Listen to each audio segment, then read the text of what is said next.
que les négos ont commencé, et c'est comme si la loi alimentation n'existait pas.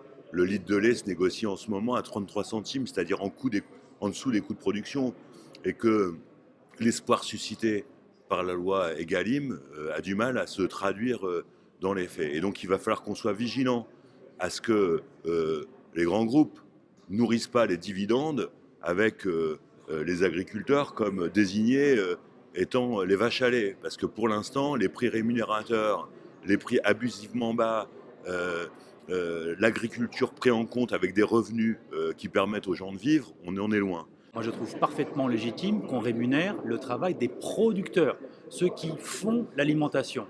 La question qu'il faut poser aujourd'hui, ce sont les marges de la grande distribution.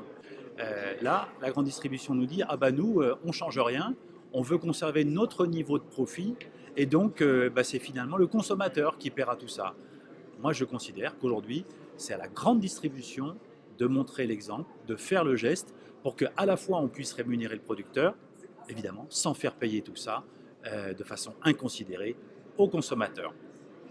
C'est le consommateur qui en paye les frais. Et quid de l'agriculteur? Est-ce que l'agriculteur va s'y retrouver sur un juste prix qui correspond à son prix de revient? Aujourd'hui, la réponse est non. Donc, c'est pas gagnant ni pour l'un ni pour l'autre, sauf peut-être pour la grande distribution.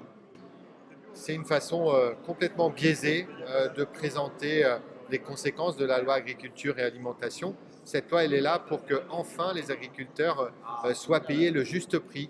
Et je crois qu'effectivement, ça va obliger un certain nombre de distributeurs à peut-être faire un peu moins de marge et au contraire à mieux rémunérer les agriculteurs.